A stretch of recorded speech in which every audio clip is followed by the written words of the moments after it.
والصلاة والسلام على رسوله المصطفى وعلى آله وصحابه ومن تمسك بهديهم واقتفى. أما بعد،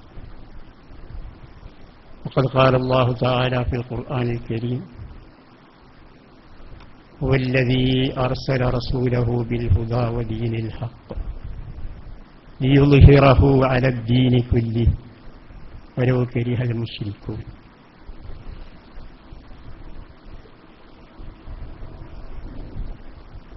ബഹുമാന്യരായ അധ്യക്ഷനവറുകളെ, ജാമിയ ദാറുസ്സലാമിൻ്റെ ബഹുമാന്യരായ ഉസ്താദുമാരെ, ദാരിമീസ് സംഗമത്തിൻ്റെ ഭാരവാഹികളെ, ദാരിമി പണ്ഡിതന്മാരെ, സ്നേഹമുള്ള വിദ്യാർത്ഥികളെ, സദസ്യരെ, അസ്സലാമു അലൈക്കും വറഹ്മത്തുള്ളാഹി വബറകാതുഹു.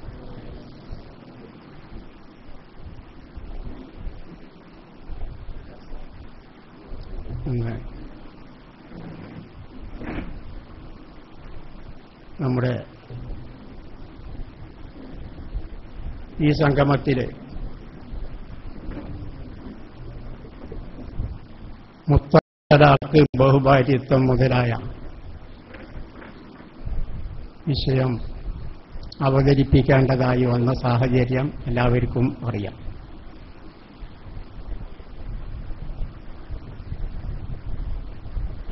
കേന്ദ്ര സർക്കാർ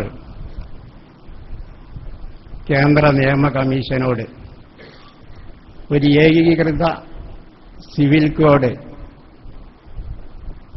നടപ്പാക്കാനുള്ള സാധ്യതകളെക്കുറിച്ച് പരിശോധിക്കാനായി ആവശ്യപ്പെടുകയും അതനുസരിച്ച് കേന്ദ്ര നിയമ കമ്മീഷൻ 16 ചോദ്യങ്ങളടങ്ങുന്ന ഒരു ചോദ്യാവലി പുറത്തിറക്കുകയും ചെയ്തു. എല്ലാവർക്കും അറിയുന്നത് 45 ദിവസത്തിനകം ചോദ്യാവലിക്കുള്ള മറുപടി അറിയിക്കാനാണ് പൊതുജനങ്ങളോട് ആവശ്യപ്പെട്ടിരിക്കുന്നത്. ഇന്ത്യയിലെ ആദ്യമായാണ് കേന്ദ്ര സർക്കാർ ഒരു പൊതു സിവിൽ കോഡ് നടപ്പാക്കുന്നതിനുള്ള സാധ്യതകളെക്കുറിച്ച് ആരായാൻ വേണ്ടി നിയമ കമ്മീഷനോട് ആവശ്യപ്പെടുന്നു. മതസാമൂഹിക സന്നദ്ധ സംഘടനകൾ, ന്യൂനപക്ഷ വിഭാഗങ്ങൾ, രാഷ്ട്രീയ പാർട്ടികൾ, സർക്കാർ ഏജൻസികൾ മുതലായവയ്ക്കെല്ലാം അഭിപ്രായങ്ങൾ സമർപ്പിക്കാം എന്നുണ്ട്. ചോദ്യാവലിയോടുള്ള ജനങ്ങളുടെ പ്രതികരണം അറിഞ്ഞതിൻ്റെ ശേഷം തുടർ നടപടികൾ സ്വീകരിക്കാം എന്നാണ് കമ്മീഷന്റെ തീരുമാനം. നിങ്ങളെല്ലാം വായിച്ചിട്ടുണ്ടായി. എന്നാൽ ഇന്ത്യയിലെ മുസ്ലിം വ്യക്തി നിയമത്തിന്റെ സംരക്ഷണത്തിനും പ്രതിരോധത്തിനും വേണ്ടി പ്രവർത്തിക്കുന്ന all India Muslim personal law board പ്രസ്തുത ദേശീയ കമ്മീഷൻ പുറത്തിറക്കിയ ചോദ്യാവലിയോട് സഹകരിക്കുകയില്ല എന്ന് ഇതിനെ ബഹിഷ്കരിക്കുകയാണ് ചെയ്തിരിക്കുന്നത്. ഇതും നമുക്കറിയാം. ഈ സാഹചര്യത്തിലാണ് ഈ വിഷയം നമ്മുടെ ചർച്ചാ വിഷയമായി തീർന്നു. മുത്തലാഖ്, മറ്റൊന്ന് ബഹുഭാര്യത്വം.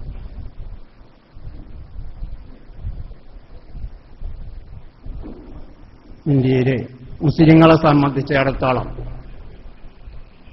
മുസ്ലിങ്ങളുടെ വ്യക്തിപരമായ കാര്യങ്ങൾ തീരുമാനിക്കുകയും പ്രവർത്തിക്കുകയും നടപ്പിലാക്കുകയെല്ലാം ചെയ്യുന്നത്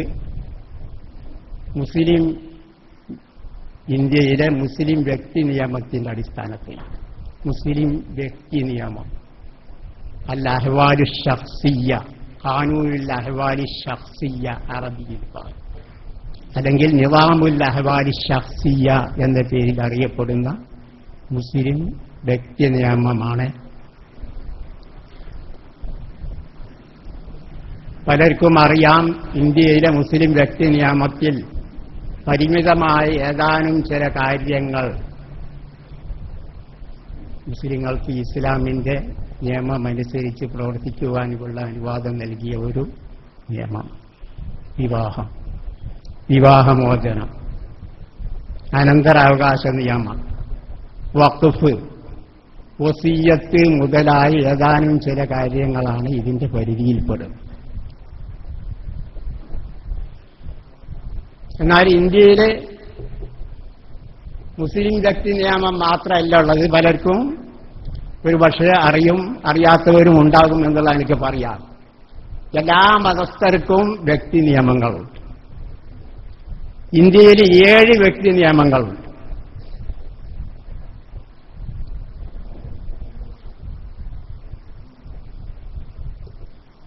ഹിന്ദു വ്യക്തി നിയമം, ഹിന്ദു, ബുദ്ധ, ജൈന, സിഖ് വിഭാഗങ്ങളുടെ നാട്ടാചാരങ്ങൾ 2. 3 ഹിന്ദുക്കളുടെ ഗോത്ര നിയമങ്ങൾ. 4 ക്രിസ്ത്യൻ വ്യക്തി നിയമം. 5 പാഴ്സി വ്യക്തി നിയമം. 6 ജൂത വ്യക്തി നിയമം. 7 മുസ്ലിം വ്യക്തി നിയമം. ഇങ്ങനെ ഇന്ത്യയിലുള്ള വ്യത്യസ്ത മതക്കാർക്ക് അവരുടെ മതമനുസരിച്ച് പ്രവർത്തിക്കുവാൻ സ്വാതന്ത്ര്യം നൽകുന്ന രൂപത്തിലുള്ള വ്യക്തി നിയമങ്ങൾ 7 എണ്ണമുണ്ടെന്ന് പറയും. അപ്പോൾ ഈ മതസ്ഥരെല്ലാം അവരുടെ വ്യക്തിപരമായ കാര്യങ്ങൾ ഇത്തരം നിയമങ്ങളുടെ അടിസ്ഥാനത്തിലാണ് തീരുമാനിക്കുന്നത്. മുസ്ലിം വ്യക്തി നിയമം എന്ന് പറയുമ്പോൾ തന്നെ അതിന്റെ പേര് സൂചിപ്പിക്കുന്നത് പോലെ വ്യക്തികളുമായി ബന്ധപ്പെട്ട നിയമങ്ങളാണ്. സമൂഹവുമായല്ല ഇതിന്റെ ബന്ധം, വ്യക്തികളുമായി. ഉദാഹരണം, അയാളുടെ ഭാര്യയെ തലാക്ക് ചെല്ലുക എന്നുള്ളത് അയാളുടെ ആഭ്യന്തര കാര്യമാണ്, അയാളുടെ വ്യക്തികാര്യം. ഇതിൽ മറ്റുള്ളവർക്ക് കൈകടത്തേണ്ടുന്ന യാതൊരു ആവശ്യവുമില്ല. അതേപോലെ ഒരാളുടെ മരണാനന്തര സ്വത്ത് വീതിക്കുക എന്നുള്ളത്, അനന്തര സ്വത്ത് വീതിക്കുക എന്നുള്ളത് അയാളുടെ വ്യക്തികാര്യമാണ്. ഒരാൾ 4 വിവാഹം കഴിച്ചു അല്ലെങ്കിൽ 3 വിവാഹം കഴിച്ചു, അതിലിവിടെയുള്ള മറ്റ് മതസ്ഥർക്കൊന്നും അത് നോക്കേണ്ടുന്ന കാര്യമില്ല. ഏത് മതസ്ഥരുടേതാണെങ്കിൽ, മുസ്ലിങ്ങളാണെങ്കിൽ ഒരു മുസ്ലിം 4 ഭാര്യമാരെ വിവാഹം കഴിച്ചതുകൊണ്ട് ഇവിടെയുള്ള ഹിന്ദുക്കൾക്കൊന്നും വരാനില്ല, സർക്കാരിനൊന്നും വരാനില്ല. അപ്പൊ അതേപോലെ വ്യക്തികളുമായി മാത്രം ബന്ധപ്പെട്ട കാര്യങ്ങളാണ് വ്യക്തി നിയമത്തിൽ ഉൾക്കൊള്ളുന്നത്.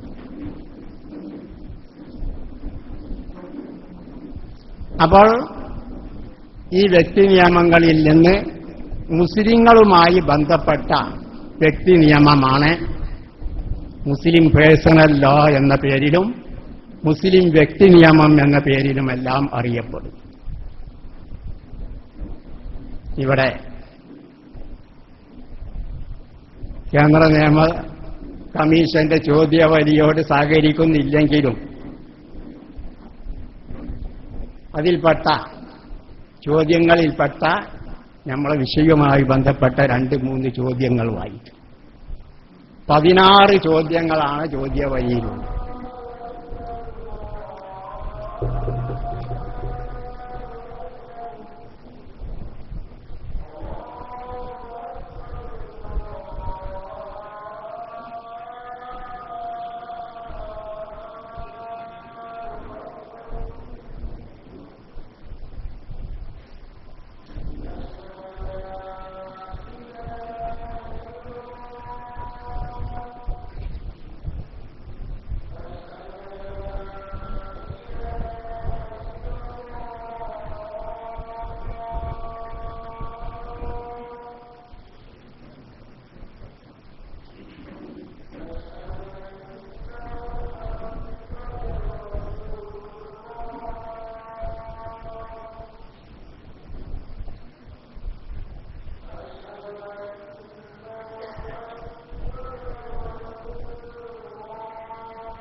നടക്കുമ്പോൾ ദേശീയ നിയമ കമ്മീഷൻ പുറത്തിറക്കിയ 16 ചോദ്യവരികളിൽ നിന്ന് ഒരു ചോദ്യമാണ് ഏകീകൃത സിവിൽ കോഡ് നടപ്പാക്കാൻ ശ്രമിക്കണമെന്ന് ഭരണഘടന എല്ലാ സംസ്ഥാനങ്ങളോടും നിർദ്ദേശിച്ചിട്ടുണ്ട്.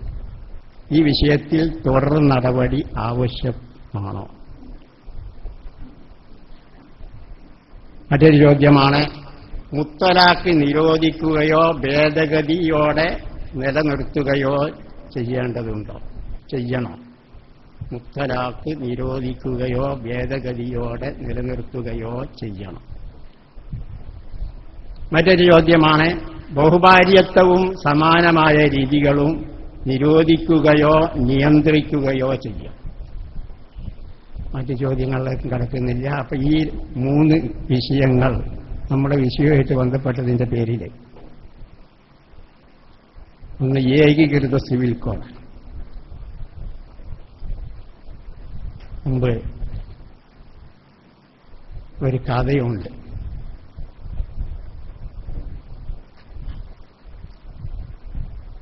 ഗ്രീസിലെ ഒരു രാജാവ്, അദ്ദേഹത്തിന്റെ പേര് ഡയണീഷ്യസ് രാജാവ്. ഡയണീഷ്യസ് രാജാവ് എന്ന പേരിൽ അറിയപ്പെടുന്ന സിറാക്യൂസിന്റെ ഒരു രാജാവ്. ആ രാജാവിന്റെ രാജസദസ്സിലെ ഒരു പ്രമുഖ അംഗം ഒരിക്കൽ രാജാവിനെ സംബന്ധിച്ച് ഒരാരോപണം നടത്തുകയുണ്ട്. രാജാവ് എപ്പോഴും സുഖത്തിലും ഐശ്വര്യത്തിലും സമ്പത്തിലും അധികാരത്തിലും മുഴുകി സുഖജീവിതം നയിക്കുക.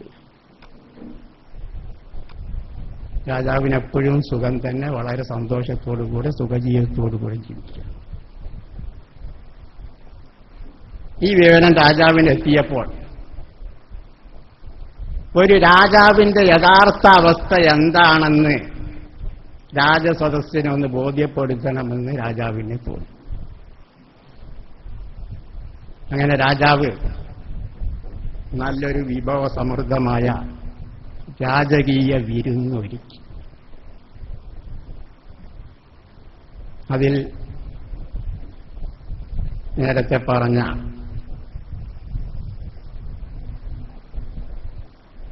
ഇദ്ദേഹത്തെ ക്ഷണിച്ചു.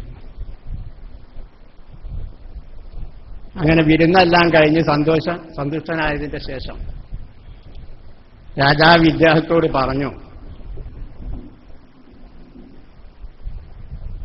നിങ്ങൾ കുറച്ചു നേരം എന്റെ സിംഹാസനത്തിൽ കയറി ഇരിക്കണം.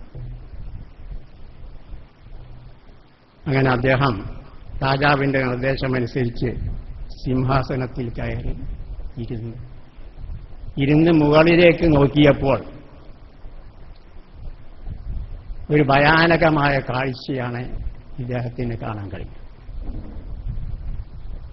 ഒരു മുടിയിൽ കെട്ടിത്തൂക്കിയ ഒരു വാള്, തലയുടെ മേലെ ഒരു നേരിയ മുടിയിൽ കെട്ടിത്തൂക്കിയ ഒരു വാള്. ഇത് കണ്ട് ഇദ്ദേഹം വളരെ അസ്വസ്ഥനായി. അപ്പൊ ഇതിലൂടെ രാജാവ് പഠിപ്പിക്കുന്നത് ഒരു രാജാവിന്റെ അവസ്ഥ ഇതാണ്. ഏതവസരത്തിലും മുടിയേറ്റ് തലയിൽ പതിക്കാനുള്ള സാധ്യതയുള്ള ഒരവസ്ഥയിലാണ് ഒരു രാജാവുള്ളത്. എപ്പോഴും പല പ്രശ്നങ്ങളും വന്നുകൊണ്ടിരിക്കുന്ന ഒരവസ്ഥ. ഇത് മനസ്സിലാക്കാൻ വേണ്ടിയാണ് രാജാവ് ഇങ്ങനെ ചെയ്തത്. ഇതാണ് ഇന്നറിയപ്പെടുന്ന, ഇന്ന് സാഹിത്യ ശൈലിയായി പറയുന്ന ഡെമോക്ലീസിന്റെ വാൾ.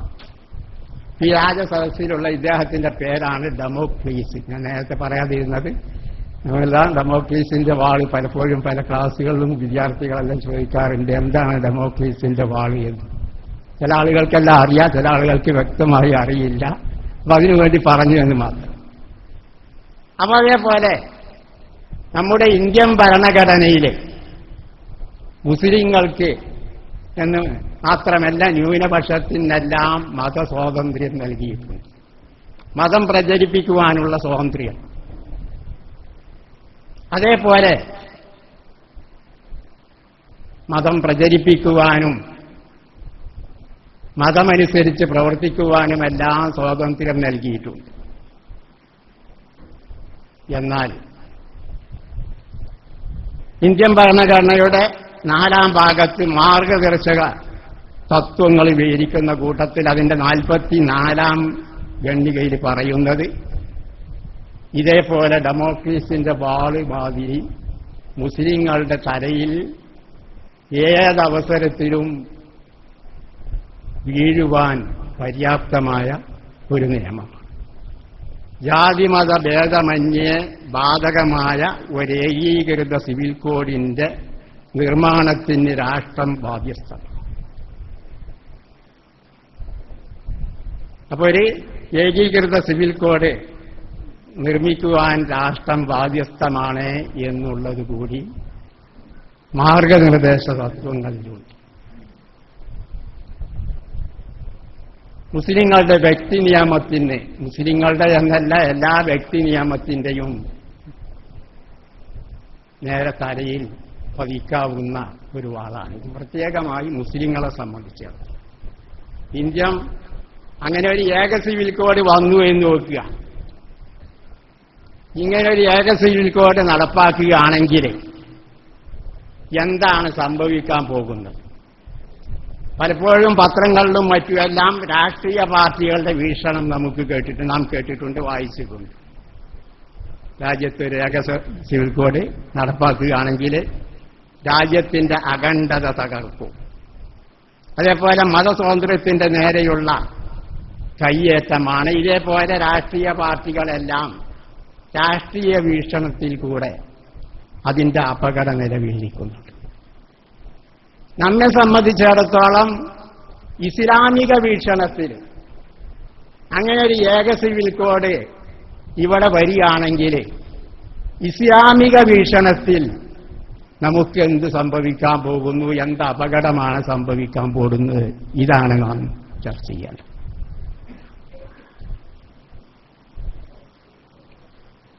ഇസ്ലാമിനെ സംബന്ധിച്ചിടത്തോളം, ഇസ്ലാമിന്റെ വ്യക്തി നിയമങ്ങളെ സംബന്ധിച്ചിടത്തോളം നോക്കുകയാണെങ്കിൽ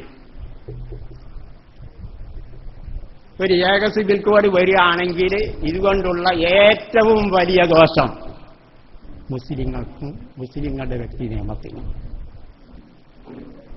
മറ്റു മതസ്ഥർക്കൊന്നും ഒരു പ്രശ്നവുമില്ല. കാരണം മറ്റേത് മതസ്ഥരാണെങ്കിലും സാധാരണ സാമ്പാർ എന്ന് പറയാം.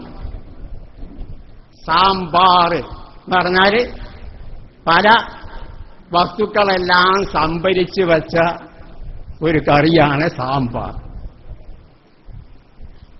ഇതേപോലെ മറ്റുള്ള മതങ്ങളൊക്കെ ഒരു സാമ്പാർ മതമാണ്. സാമ്പാറിൽ എന്തും ചേരും.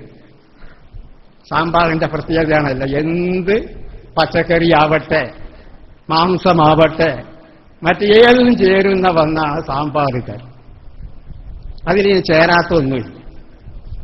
അതേപോലെ മറ്റു മതസ്ഥരുടെ എല്ലാം മതം ഒരു സാമ്പാർ മതമാണ്. അതിൽ ചേരാത്തൊന്നുമില്ല. എന്ത് മാറ്റം വരുത്തിയാലും അവരുടെ മതം തന്നെയാണ്. ഒരു ഹിന്ദുവിന്റെ ഏത് വ്യക്തി നിയമം മാറ്റം വരുത്തിയാലും ഹിന്ദുത്വത്തിൽ നിന്ന് പുറത്തു പോയില്ല, അവൻ ഹിന്ദു തന്നെ. ദൈവവിശ്വാസം ഉണ്ടെങ്കിലും ഹിന്ദു തന്നെ, ദൈവവിശ്വാസം ഇല്ലെങ്കിലും ഹിന്ദു തന്നെ. ഏത് മാറ്റം വരുത്തിയാലും ഹിന്ദു തന്നെ. അപ്പൊ അവരെ സംബന്ധിച്ചിടത്തോളം ഇതൊന്നും ഒരു പ്രശ്നമല്ല. സാമ്പാർ മാതിരിയാണ്, എല്ലാം ചേരുന്ന മതങ്ങളാണ്. ഇസ്ലാമിനെ സംബന്ധിച്ചിടത്തോളം അങ്ങനെയല്ല.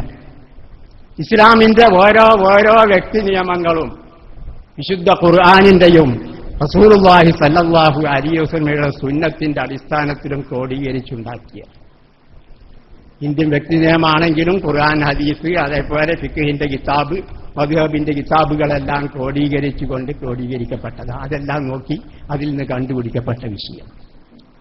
അപ്പൊ ഇതിൽ വല്ല മാറ്റവും വരുത്തുകയാണെങ്കിൽ സംഭവിക്കാൻ പോകുന്നത്, ഒരു ഏക സിവിൽ കോഡ് വരികയാണെങ്കിൽ ഇവിടെ സംഭവിക്കാൻ പോകുന്നത് എന്ത്?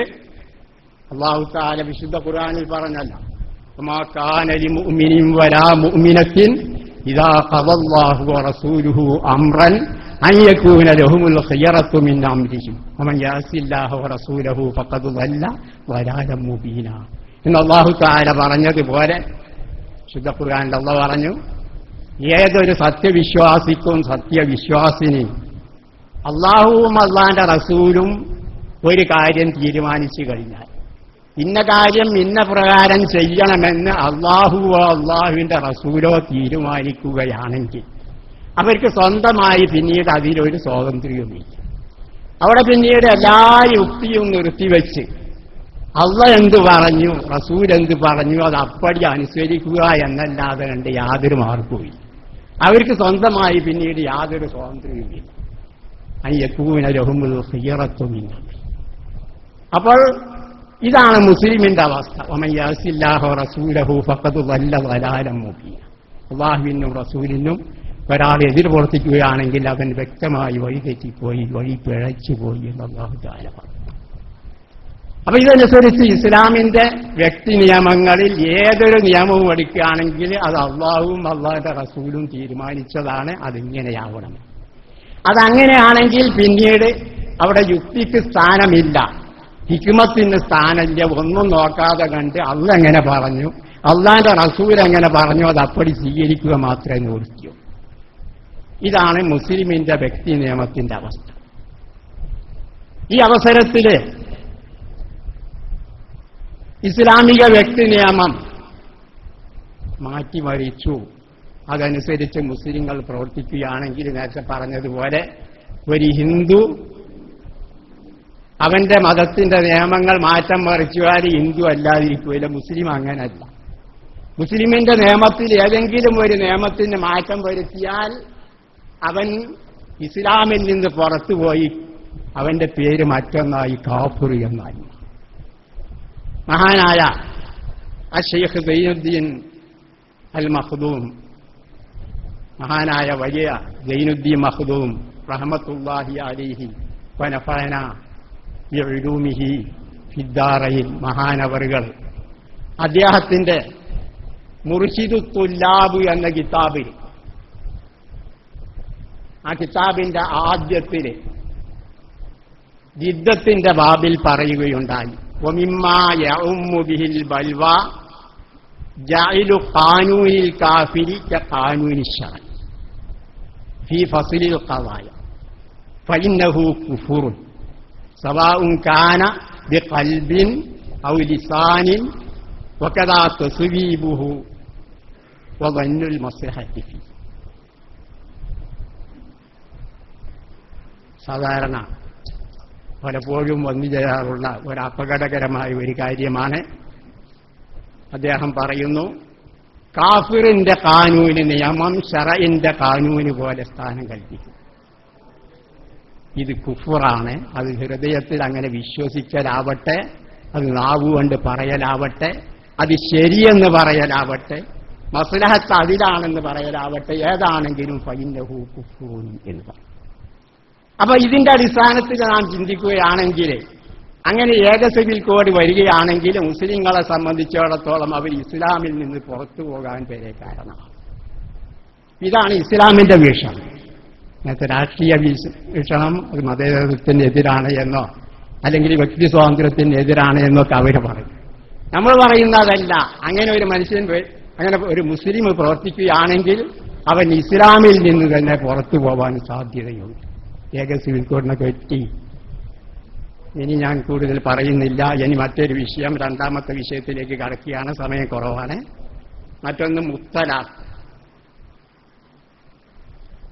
ചോദ്യത്തിലെ മുത്തലാഖ് നിരോധിക്കുകയോ ഭേദഗതിയോടെ നിലനിർത്തുകയോ ചെയ്യും. ചോദ്യം തന്നെ വളഞ്ഞ ചോദ്യമാണ്. മുത്തലാഖ് അതേപോലെ നിലനിർത്തണോ അതോ ഭേദഗതി ചെയ്യണോ നിർത്തലാക്കണോ എന്ന് ചോദിക്കുകയാണെങ്കിൽ ശരിയായ ചോദ്യമാണ്. ഇതങ്ങനല്ല, വളഞ്ഞ ചോദ്യമാണ്. ചോദ്യം മുത്തലാഖ് നിരോധിക്കുകയോ ഭേദഗതിയോടെ നിലനിർത്തുകയോ ചെയ്യണോ.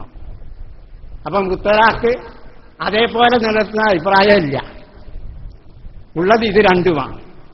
ഒന്നുകിൽ ഭേദഗതിയോടുകൂടെ നിലനിർത്തുക, അല്ലെങ്കിൽ നിരോധിക്കുക. നിങ്ങളിപ്പോ സാധാരണ ചോദിക്കാറുണ്ട്, നിങ്ങൾ ഭാര്യയെ തല്ലലിപ്പോ നിർത്തിയെന്ന് ചോദിച്ചു. നിങ്ങൾ ഭാര്യയെ തല്ലൽ നിർത്തിയോ എന്ന് ചോദിച്ചാൽ ആണ് അതെ എന്ന് പറയാനും വയ്യ, ഇല്ല എന്ന് പറയാനും വയ്യ. അതെന്ന് പറഞ്ഞാൽ ഭാര്യയെ തല്ലൽ നിർത്തിയോ, അതെ എന്ന് പറഞ്ഞത് അർത്ഥം മുമ്പ് തച്ചിരുന്നു, ഇപ്പൊ തല്ല് നിർത്തി. ഇല്ല എന്ന് പറഞ്ഞാൽ ഭാര്യയെ തല്ല് നിർത്തിയിട്ടില്ല, ഇപ്പോഴും തല്ലിക്കൊണ്ടിരിക്കുക. ഇതേപോലുള്ള ചോദ്യങ്ങൾ അതിൽപ്പെട്ട ചോദ്യമാണ്.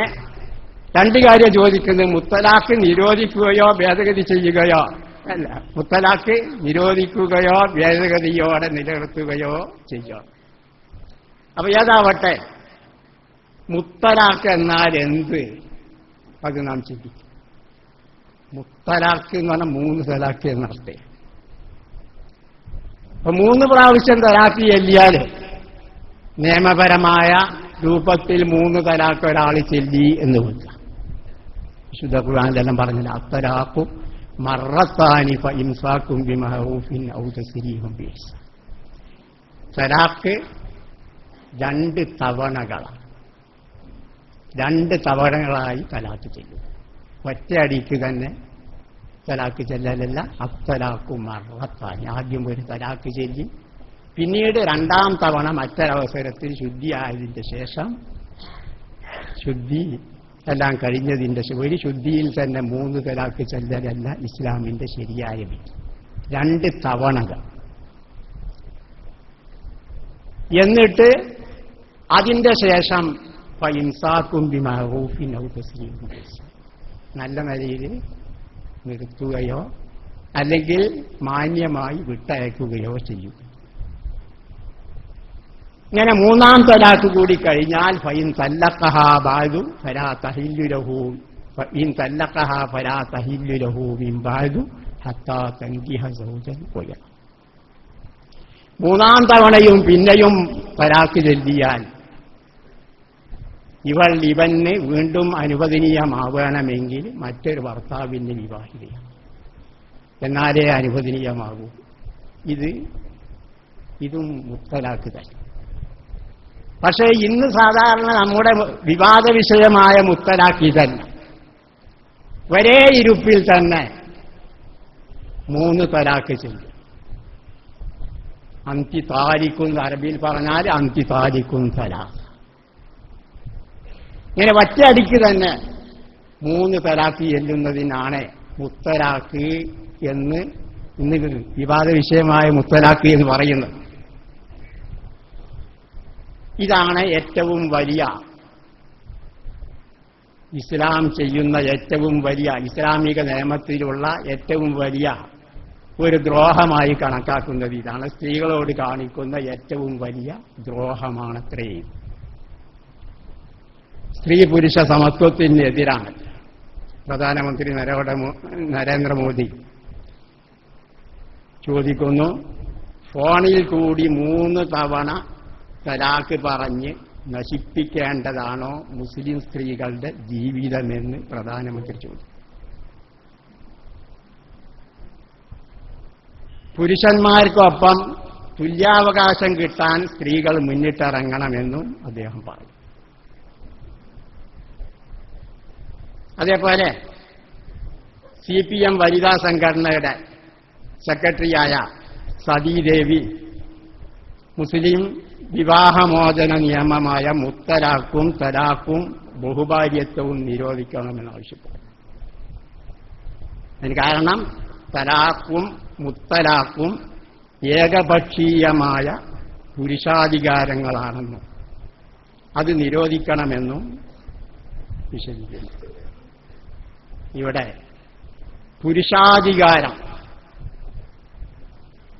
വലിയ തെറ്റ് പറയുന്നത്, തലാഖ് മുത്തലാഖ് എല്ലാം വിരോധിക്കാനുള്ള കാരണം പറയുന്നത് പുരുഷാധിപത്യം, പുരുഷാധികാരം. പുരുഷൻ സ്ത്രീയുടെ ആധിപത്യം പുരുഷനുണ്ടാവരുത്, പുരുഷന് സ്ത്രീയുടെ മേധാവിത്വം ഉണ്ടാവരുത്. അപ്പൊ സ്ത്രീയായിരിക്കണം മേധാവി ആവേണ്ടത് എന്നോ അല്ലെങ്കിൽ പിന്നീട് ആരായിരിക്കണം ആർക്കുമില്ല എന്ന് പറയും. 3 സാധ്യതകളുള്ളത്. ഒന്നുകിൽ പുരുഷൻ മേധാവിയാവുക, സ്ത്രീ പുരുഷന് അനുസരിക്കുന്ന അനുവർത്തിയായി. 2ാമത്തെ സാധ്യതയാണ് സ്ത്രീ മേധാവിനിയാകുക. പുരുഷൻ സ്ത്രീയുടെ കീഴിലാണ്. മൂന്നാമത്തെ രണ്ടാൾക്കും വേണ്ടെന്ന് വെച്ചു. മേധാവിത്വം ആർക്കും വേണം. 3 സാധ്യതയുള്ളൂ. എന്നാൽ ഇസ്ലാം നിർദ്ദേശിക്കുന്നത് അർരിജാലു ഖവ്വാമൂന അലൻ നിസാഇ ബിമാ ഫദ്ദല അല്ലാഹു ബിഹി ബഅദഹും അലാ ബഅദ് വബിമാ അൻഫഖൂ മിൻ അംവാലിഹിം. പുരുഷന്മാര് സ്ത്രീകളുടെ മേധാവികൾ. കാരണം സ്ത്രീകൾക്ക് ചെലവ് ചെയ്യുന്നത് പുരുഷന്മാരാണ്. ഇതാണ് ഇസ്ലാമിന്റെ നിയമവും ഇസ്ലാമിന്റെ ആദാബുകളും അല്ലാഹുവും റസൂലും പറഞ്ഞതൊക്കെ അങ്ങനെയാണ്. സ്ത്രീ വീട്ടിലെ രാജ്ഞിയായിരിക്കുക, ഇതാണ് ഇസ്ലാം കൽപ്പിക്കുന്നത്.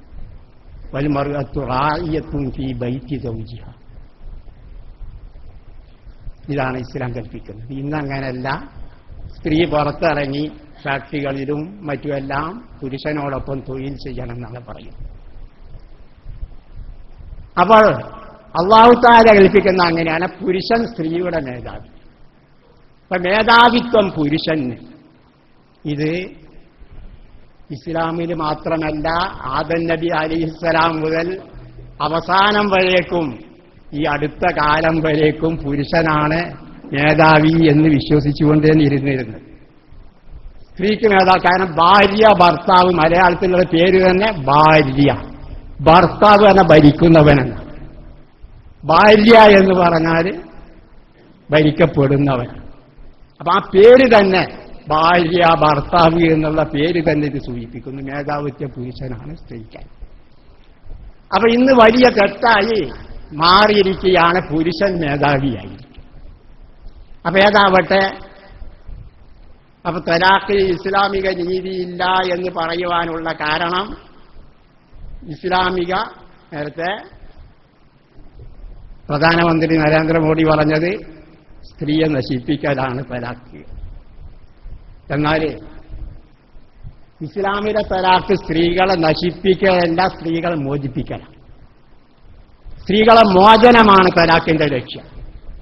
സ്ത്രീകളെ നശിപ്പിക്കലല്ല. ഇതറിയാൻ ഇസ്ലാമിന്റെ മുമ്പുള്ള അവസ്ഥ ഒന്ന് ചിന്തിച്ചു നോക്കും. ഇസ്ലാം വരുന്നതിന്റെ മുമ്പ് എന്തായിരുന്നു ലോകത്തിന്റെ അവസ്ഥ?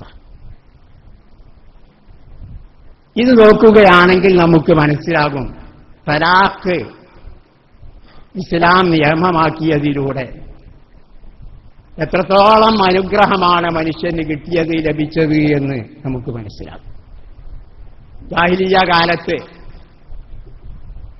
ജാഹിലിയ്യ കാലത്ത് ഇസ്ലാം വന്ന ഉടനെയും പ്രത്യേക നിയമങ്ങളെല്ലാം വരുന്നതിന്റെ മുമ്പുമുള്ള അവസ്ഥ, ഒരാൾക്ക്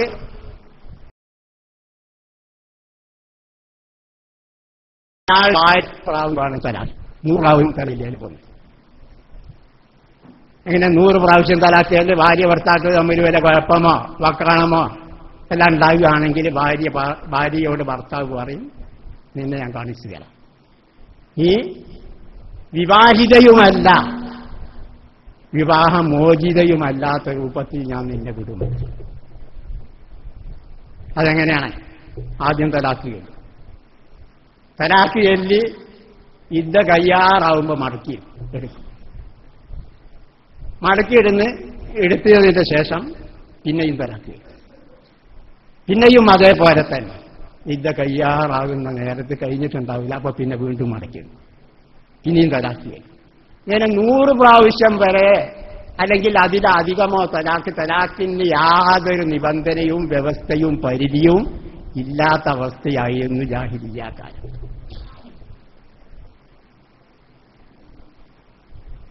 അപ്പോൾ ഇതിനെ നിയന്ത്രിക്കുകയാണ് ചെയ്തത് ഇസ്ലാം. അത്തലാഖു മർറത്താനി ഫഇംസാകും ബിമഅറൂഫിൻ ഔ തസ്രീഹും ബിഇഹ്സാൻ എന്ന് പറഞ്ഞ ആയത്തിലൂടെ തലാഖിന് വ്യവസ്ഥയും പരിധിയുമുണ്ട്. ഏറി വന്നാൽ 3 തലാഖ് വരെ ചെല്ലാവൂ, അതിന്റെ അപ്പുറം തലാഖ് ചെല്ലാൻ പാടില്ല എന്ന്. ഫഹാദിഹിൽ ആയത്തുൽ കരീമത്തു റാഫിയത്തുൽ ലിമാ കാന അലൈഹിൽ അംറു ഫി ഇബ്തിദാഇൽ ഇസ്ലാം ഇൻ അന്ന റജുല അഹഖു ബിറദിയത്തി ഇംറഅത്തിഹി വഇൻ തല്ലഖഹാ മിഅത മറ മാ ദാമത് ഫിൽ. ഫലമ്മാ കാന ഫീ ഹാദാ ദററുൻ അല സൗജാത്തി ഹസ്സറഹുമുല്ലാഹു തആല ഇലാ സലാസി തൽഖാത്ത് വഅബാഹ الرجعة في المرة والثنتين فأبانها بالكلية في الثالثة تفسير بالكثير. അപ്പം മുൻകാലത്തുണ്ടായിരുന്ന എത്രയോ പ്രാവശ്യം പരിധിയില്ലാത്ത തലാഖിന് നിയന്ത്രണം ഏർപ്പെടുത്തുകയാണ് ഇസ്ലാം ചെയ്തത്.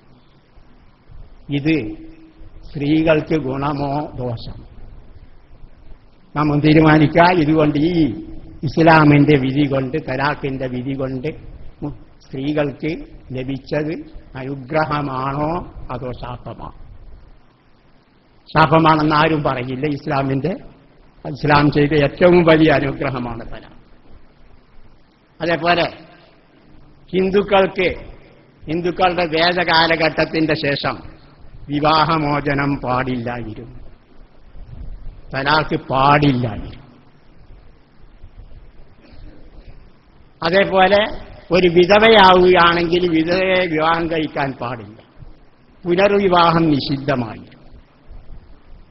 അപ്പൊ ഒരു സ്ത്രീക്ക് തലാഖ് ചെല്ലുവാനുള്ള എല്ലാ അധികാരവും നിഷിദ്ധമാക്കപ്പെട്ടിരുന്നു അടുത്ത കാലം വരെ. എന്ന് പറഞ്ഞാൽ 946 വരെ. 1946 ഹിന്ദു സ്ത്രീകൾക്ക് വിവാഹമോചനാവകാശം ലഭിച്ചത് എന്ന് പറഞ്ഞു. അപ്പൊ ഇതാണ് ഇസ്ലാമിന്റെ മുമ്പുണ്ടായിരുന്ന മറ്റ് മതങ്ങളുടെ അവസ്ഥ. ഇനി ക്രിസ്തീയ മതം അതുപോലെ ഏറ്റവും വലിയ എല്ലാവർക്കും അറിയുന്ന ആണല്ലോ, ഒരു ഭർത്താവ് മരിച്ചാൽ സ്ത്രീ ഭർത്താവിന്റെ ചിതയിൽ ചാടി ആത്മഹത്യ ചെയ്യണം എന്നായിരുന്നു നിയമം. സതി എല്ലാവർക്കും അറിയാമല്ലോ, പലരും കേട്ടിട്ടായിരിക്കും. ഇതും നിർത്തലാക്കി 1831 British governor general William Bentinck നിയമം മൂലം സതി നിരോധിച്ചു. ഇനി ക്രിസ്ത്യാനികളുടെ നിയമം നമുക്ക് നോക്കാം. ക്രിസ്ത്യാനികളുടെ നിയമം മത്തായിയുടെ സുവിശേഷത്തിൽ പറയുന്നു. അറബിയിൽ വായിക്ക ആദ്യം. വഖീല മൻ തല്ലഖ ഇംറഅതഹു ഫൽയുഅതിഹാ കിതാബ തലാഖ് വമ്മാ അന ഫഅഖൂലു ലക്കും ഇന്ന മൻ തല്ലഖ ഇംറഅതഹു ഇല്ലാ ലിഇല്ലത്തി സിനാ യജ്അലുഹാ കസിനി വമൻ യതസവ്വജു മുതല്ലഖതൻ ഫഇന്നഹു യസ്നി. ഇതിനെ മത്തായിയുടെ സുവിശേഷത്തിന്റെ പരിഭാഷയിൽ എഴുതുന്നു. ഇതിന്റെ പരിഭാഷയാണ്: ആരെങ്കിലും ഭാര്യയെ ഉപേക്ഷിച്ചാൽ അവൾക്ക് ഉപേക്ഷണ പത്രം കൊടുക്കട്ടെ എന്നും അരുളി ചെയ്തിട്ടുണ്ടല്ലോ. ഞാനോ നിങ്ങളോട് പറയുന്നു. ഞാൻ പറഞ്ഞാൽ ഈസാ നബിയാണ്. ഞാൻ നിങ്ങളോട് പറയുന്നു, പരസംഗമം ഹേതുവായിട്ടല്ലാതെ ഭാര്യയെ ഉപേക്ഷിക്കുന്നവനെല്ലാം അവളെ കൊണ്ട് വ്യഭിചാരം ചെയ്യും. ഭർത്താവ് ഉപേക്ഷിച്ചവരെ ആരെങ്കിലും വിവാഹം കഴിച്ചാൽ വ്യഭിചാരം ചെയ്യും. അപ്പോൾ ഒരു വിധവയെ ഒരാൾ വിവാഹം കഴിച്ചാൽ അത് അവളുമായി വ്യഭിചാരം നടത്തലാണ്. ഇതായിരുന്നു ക്രിസ്തീയ നിയമം. ഈ വിഷയം തന്നെ ലൂക്കോസിന്റെ ഇഞ്ചീലിൽ സുവിശേഷത്തിൽ പറയുന്നു. ഇതേ വിഷയം തന്നെ കുല്ലുമൻ യുതല്ലിഖു ഇംറഅതഹു വതതസവ്വജു ബിഉഖറ കുല്ലുമൻ യുതല്ലിഖു ഇംറഅതഹു വയതസവ്വജു ബിഉഖറ യസിനി വകുല്ലുമൻ യതസവ്വജു ബിമുതല്ലഖത്തിൻ മിൻ റജുലിൻ യസിനി. ഭാര്യയെ ഉപേക്ഷിച്ച് മറ്റൊരുത്തിയെ വിവാഹം കഴിക്കുന്നവൻ എല്ലാം വ്യഭിചാരം ചെയ്യും. ഭർത്താവ് ഉപേക്ഷിച്ചവളെ വിവാഹം കഴിക്കുന്നവൻ വ്യഭിചാരം ചെയ്യും. അപ്പോ ഒരു വിധവയെ അല്ലെങ്കിൽ മുതല്ലഖത്ത് വിവാഹം ഉപേക്ഷിച്ചവരെ വിവാഹം കഴിക്കുക എന്നുള്ളത് വ്യഭിചാരമായി കണക്കാക്കിയിരുന്ന അവസ്ഥ. എന്ന് പറഞ്ഞാൽ ഇസ്ലാമിന്റെ ആദ്യത്തിൽ അപ്പോൾ ആരെങ്കിലും ഒരാൾ ഒരു സ്ത്രീ വിവാഹം കഴിച്ചാൽ കുടുങ്ങിയത് തന്നെ, പിന്നെ രക്ഷപ്പെടാൻ യാതൊരു മാർഗവുമില്ല. ഇതായിരുന്നു അവസ്ഥ. അപ്പോൾ ഇസ്ലാമിലൂടെ ഒരു മോചനം കിട്ടി. ഒരു നിവൃത്തിയുമില്ലാത്ത, ഒരു നിരക്കും ജീവിതം മുന്നോട്ട് കൊണ്ടുപോകാൻ നിവൃത്തിയില്ലാത്ത ഒരവസ്ഥ ഭാര്യ ഭർത്താക്കൾക്കിടയിൽ ഉണ്ടായി. ഒരു സുഖവുമില്ല.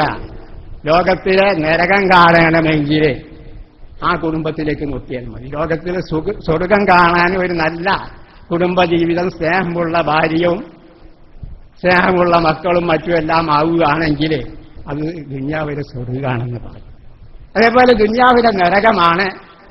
ഒരു നിലക്കും ഭാര്യ ഭർത്താക്കൾ തമ്മിൽ ഒരു യോജിപ്പുമില്ലാതെ എപ്പോഴും തീരിയും പാമ്പും കണ്ട മതി. ഈ ഒരവസ്ഥ വന്നാൽ പിന്നീട് മോചനം ലഭിക്കാൻ ഒരേ ഒരു മാർഗമേ ഉള്ളൂ, അവിടെ വിവാഹബന്ധം ഏർപ്പെടുത്തുക. ഇത് ചെയ്തു തന്നത് ഇസ്ലാമാണ്. ഇതാണ് ഇസ്ലാമിന്റെ മഹത്വം, ഇസ്ലാമിന്റെ നിയമം. അപ്പോൾ ഈ തലാഖ് നിയമമാക്കിയത് അനുഗ്രഹമാണോ സ്ത്രീകൾക്ക്, അതല്ല ശാപമാണോ? ശാപമെന്ന് ആരും പറയും. അപ്പൊ മുസ്ലിങ്ങളെ നശിപ്പിക്കലാണോ, അതല്ല മുസ്ലിങ്ങൾക്ക്, മുസ്ലിം സ്ത്രീകളെ നശിപ്പിക്കലാണോ തലാഖ്, അതല്ല മുസ്ലിം സ്ത്രീകൾക്ക് അനുഗ്രഹമാണോ, അവരെ വിഷമത്തിൽ നിന്ന് വേർപ്പെടുത്തലാണോ, മോചനം നൽകലാണ്? തീർച്ചയായും മോചനമാണ്, അല്ലെന്ന് പറയാൻ ആർക്കും സാധ്യമല്ല.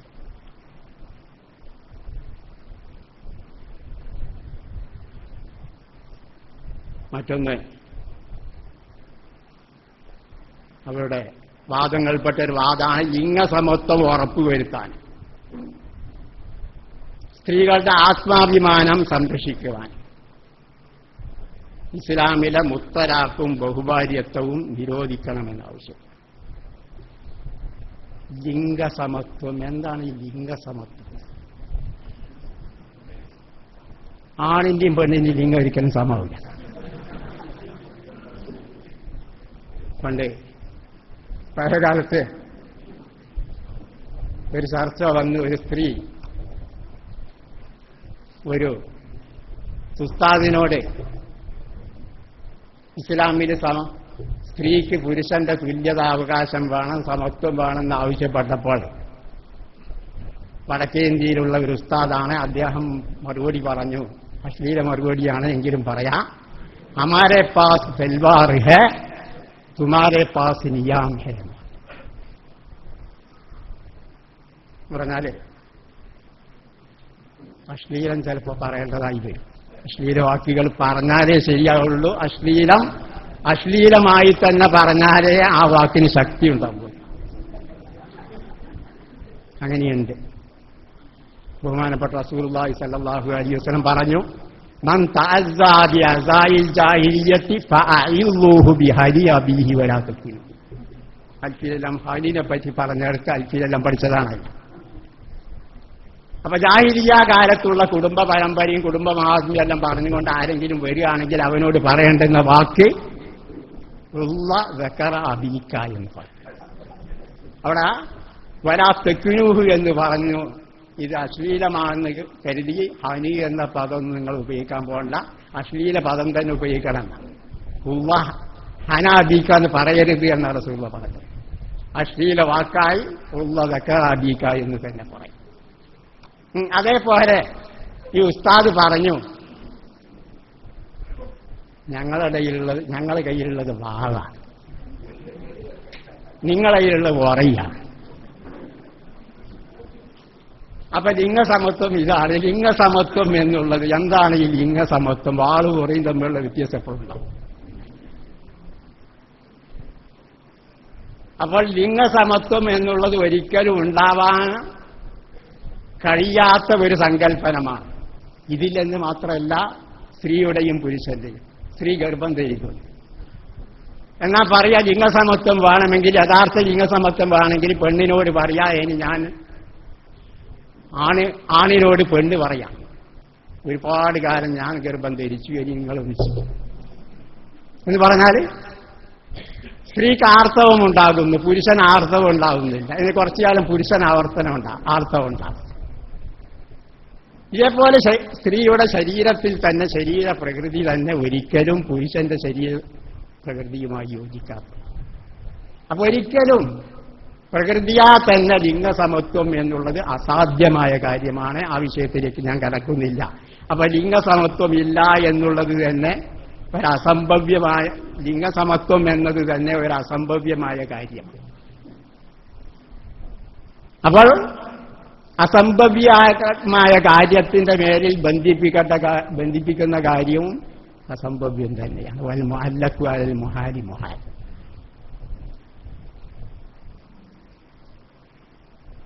അപ്പോൾ നമുക്ക് മുത്തലാഖിനെ പറ്റി അതിന്റെ ഇസ്ലാമിക വിധിയുണ്ട്.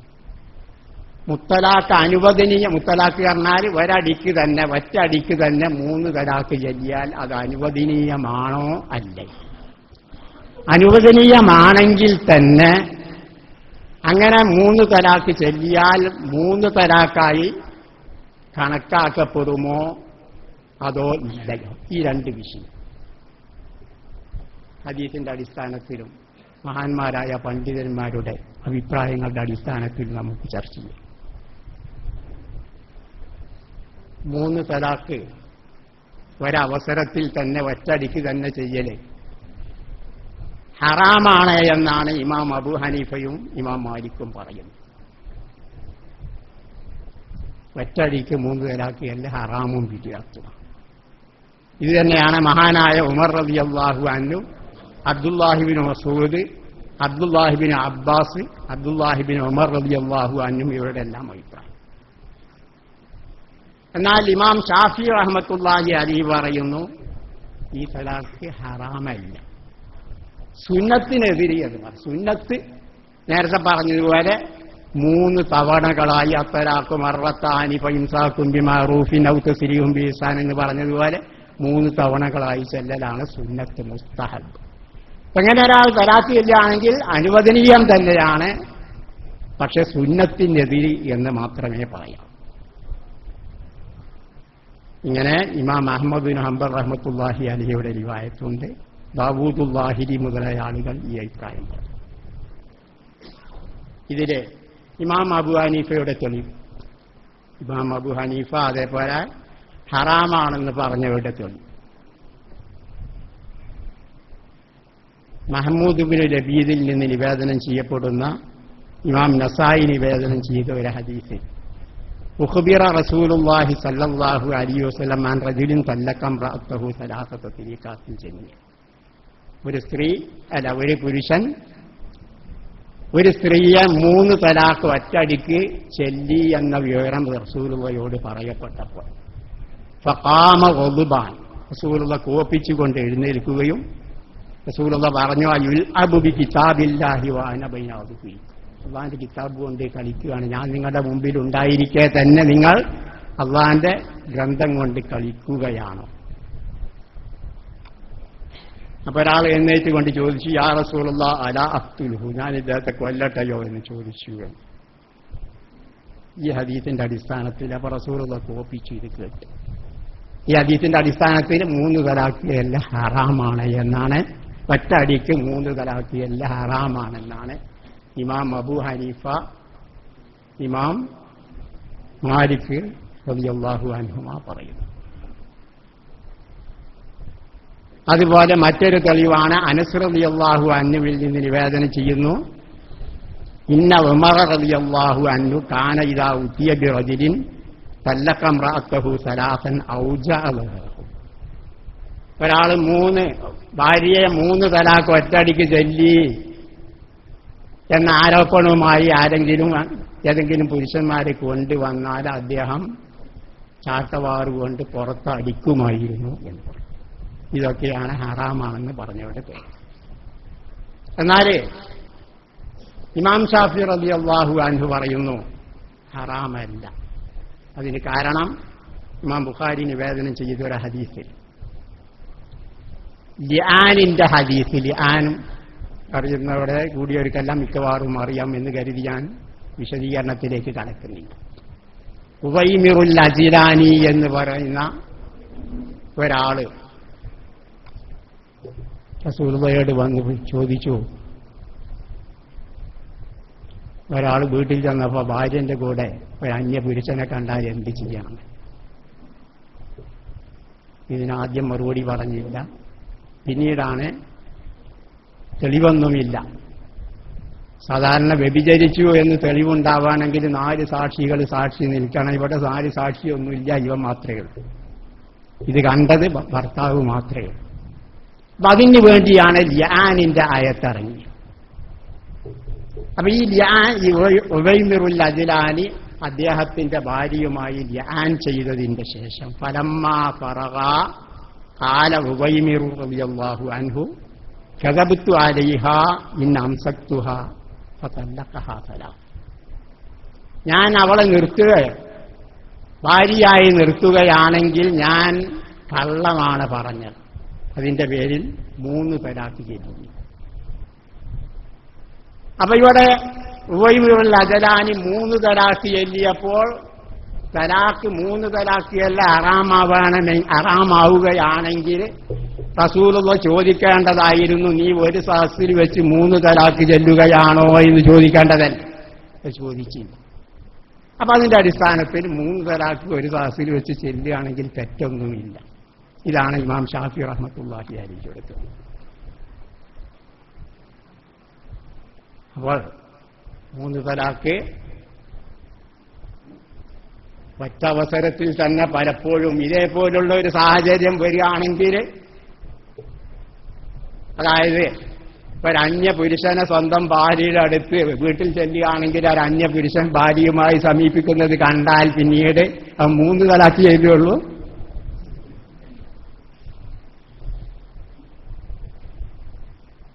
ഇതിനെന്ത് ഒരന്യ പുരുഷനെ സ്വന്തം ഭാര്യയോടൊപ്പം കണ്ടാൽ എന്ത് വേണമെന്ന് റസൂലുള്ളാഹിന്റെ സദസ്സിൽ ചർച്ച വന്നപ്പോ അവൻ സാക്ഷികളെ കൊണ്ടുവരാൻ നിൽക്കുകയാണോ എന്നെല്ലാം ചോദിച്ചപ്പോൾ മഹാനായ സഅദ് ബിൻ ഉബാദത്ത് റളിയല്ലാഹു അൻഹു പറഞ്ഞു. സഅദ് ബിൻ ഉബാദത്ത് ഖസ്റജ് ഗോത്രക്കാരുടെ നേതാവാണ്, സയ്യിദ. അദ്ദേഹം പറഞ്ഞു, ലൗ റഅയ്തു റജുലൻ മഅ ഇംറഅതി ലദറബ്തുഹു ബിസൈഫി എന്ന് പറഞ്ഞു. എന്റെ ഭാര്യയോടുകൂടെ ഏതെങ്കിലും ഒരു അന്യപുരുഷനെ കണ്ടാൽ ഞാൻ ഒന്നും നോക്കാതെ തലപൊട്ടു വരും. അപ്പൊ ഇത് കേട്ട് റസൂൽ സല്ലല്ലാഹു അലൈഹി വസല്ലം ചോദിച്ചു, അതഅജബൂന മിൻ ഗൈറത്തി സയ്യിദിക്കും, നിങ്ങളുടെ നേതാവിന്റെ ക്ഷോഭം കണ്ട് നിങ്ങൾ അത്ഭുതപ്പെടുകയാണ്. എന്നാൽ വല്ലാഹി ലഅന അഗ്യറു മിൻഹു, അല്ലാഹു ആണ്, അദ്ദേഹത്തെക്കാൾ ക്ഷോഭമുള്ളവനാണ് ഞാൻ. വല്ലാഹു അഗ്യറു മിന്നി, അല്ലാഹു എന്നെക്കാൾ ക്ഷോഭമുള്ള. അതിന്റെ പേരിലാണ് അല്ലാഹു തആല വമിൻ അജ്ലി ഗൈറത്തില്ലാഹി ഹറമൽ ഫവാഹിഷ മാ ദഹറ വമാ ബത്തൻ, എല്ലാ അനാവശ്യവും അല്ലാഹു തആല ഹറാമാക്കാനുള്ള കാരണം ഇതാണ് എന്ന് റസൂലുള്ളാഹി പറഞ്ഞു. അപ്പൊ ഈ ക്ഷോഭമാണ്, ക്ഷോഭമുണ്ടായാൽ മുത്തലാഖ് ചെല്ലൽ, ഈ ക്ഷോഭം നേരത്തെ ചെയ്യൽ തെറ്റൊന്നുമില്ല. അതേപോലെ വല്ലതും കാണുകയാണെങ്കിൽ, ഇത്തരം ക്ഷോഭം വരികയാണെങ്കിൽ 3 അല്ല 1000 ചെയ്യും. അപ്പൊ ചുരുക്കി പറഞ്ഞാല് അങ്ങനെ 3 തലാഖ് ചെല്ലുകയാണെങ്കിൽ ഈ തലാഖ് 1 കണക്കാക്കല്, അതല്ല 3 കണക്കാക്കല്, അതോ തലാഖ് പോകുകയില്ലയോ? ഒരാള് ഇതേപോലെ ഒറ്റയടിക്ക് ഒരേ ഇരിപ്പിലിരുന്ന് ഞാൻ എന്റെ ഭാര്യയെ 3 തലാഖ് ചൊല്ലിയെന്നോ 3 മൊഴി ചൊല്ലിയെന്നോ ഇതേപോലുള്ള ഒരു പദം പ്രയോഗിച്ചാൽ എത്ര തലാഖ് പോകും? ഇതിൽ 4 മദ്ഹബുകളാണ് പറയപ്പെടുന്നത്. ഒരു മദ്ഹബ് 3 പോകും. 3 തലാഖ് ചൊല്ലിയാൽ 3 തലാഖും പോകുമെന്ന് ആര് പറയുന്നു? 4 മദ്ഹബിന്റെ ഇമാമുകളും പറഞ്ഞു. ഇമാം ഷാഫി, ഇമാം അബൂ ഹനീഫ, ഇമാം മാലിക്, ഇമാം അഹ്മദ് ബിൻ ഹംബൽ, ഈ 4 മദ്ഹബിന്റെ ഇമാമുകളും പറയുന്നത് 3 തലാഖ് പോകുമെന്ന് തന്നെ. നേരത്തെ ഹറാമാണെന്ന് പറഞ്ഞ ഇമാം മാലിക്, ഇമാം അബൂ ഹനീഫയും പറയുന്നത് അങ്ങനെ 3 തലാഖ് ഹറാമെല്ലാം തന്നെയാണ്. പക്ഷെ അങ്ങനെ ഒരാൾ ചെല്ലിയാൽ അവന്റെ 3 തലാഖും ആയി കണക്കാക്കും, 3 തലാഖും പോകുമെന്ന് പറയും. അത് മാത്രമല്ല, ഭൂരിഭാഗം താബികളും ഭൂരിഭാഗം സഹാബത്തും അതാണ് പറയുന്നത്.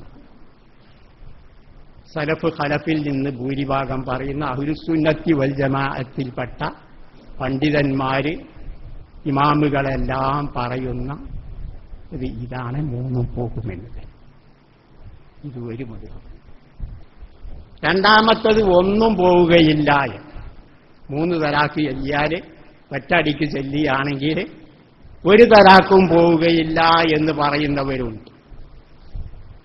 കാരണം ഇത് തെറ്റാണ്, തെറ്റ് ചെയ്താൽ അതിന് വിലയില്ല, അതിന്റെ പേരിൽ ഒരു തലാക്കും പോവുകയില്ല എന്ന്. ഇത് ചില ആളുകളുടെ മദ്ഹബായി പറയപ്പെടുകയാണെങ്കിലും ഇത് റാഫിളത്തിന്റെ ഖൗലാണ്. ശിയാക്കളിൽ നിന്നുള്ള റാഫിളത്ത് വിഭാഗമാണ് ഇത് പറയുന്നത്. അഹ്മദ് ബിൻ ഹംബൽ ഇത് പറയുന്നു എന്ന് പറയപ്പെട്ടപ്പോൾ അദ്ദേഹത്തോട് ചോദിച്ചപ്പോൾ പറഞ്ഞു, ഇല്ല, ഞാനങ്ങനെ പറയുന്നില്ല, ഇത് റാഫിളത്തിന്റെ ഖൗലാണെന്ന് പറഞ്ഞു. അപ്പൊ അഹ്ലുസുന്നത്തി വൽ ജമാഅത്തിന്റെ ഖൗലല്ല, അഭിപ്രായമല്ല ഒരാൾ 3 തലാഖ് ഒറ്റയടിക്ക് ചെല്ലിയാൽ ഒന്നും പോവുകയില്ല എന്ന അഭിപ്രായം. ഈ മൂന്നാമത്തെ അഭിപ്രായം, ഒറ്റയടിക്ക് 3 തലാഖ് ചെല്ലുകയാണെങ്കിൽ ഒരു തലാഖ് പോകും, റജിയായ ഒരു തലാഖ് പോകും. അപ്പൊ അവന് മടക്കിയെടുക്കാൻ അധികാരമുണ്ട്. ഇത് ഇബ്നു അബ്ബാസ് റളിയല്ലാഹു അൻഹു പറഞ്ഞതായി ചില റിവായത്തുകളുണ്ട്. ഈ അഭിപ്രായമാണ് സലഫികളുടെ നേതാക്കളായ ഇബ്നു തൈമിയ, ഇബ്നുൽ ഖയ്യിം എല്ലാം പറയുന്നത്. ഇബ്നു തൈമിയ, ഇബ്നുൽ ഖയ്യിമും പറയുന്നത് 3 തലാഖ് ഒറ്റയടിക്ക് ചെല്ലുകയാണെങ്കിൽ ഒരു തലാഖ് മാത്രമേ പോവുകയുള്ളൂ എന്ന് ഇബ്നു തൈമിയ, ഇബ്നുൽ ഖയ്യിമും പറഞ്ഞു. ഇതിന്റെ പേരിൽ ഒരുപാട് മർദ്ദനങ്ങൾ അവർക്ക് സഹിക്കേണ്ടതായി വന്നു. ഇബ്നു തൈമിയ ജയിലിൽ അടച്ചു. ഇബ്നുൽ ഖയ്യിമിനെ ഒട്ടകപ്പുറത്ത് കയറ്റിയിട്ട് ലോകം മുഴുവനും ചുറ്റിച്ചു എന്നെല്ലാം പറഞ്ഞു. കാരണം അഹ്ലുസുന്നത്തി വൽ ജമാഅത്തിന്റെ അഭിപ്രായത്തിനോട് എതിരായതിന്റെ പേരിൽ. ഇതാണ് മൂന്നാമത്തെ ഖൗൽ. നാലാമത്തെ ഖൗല്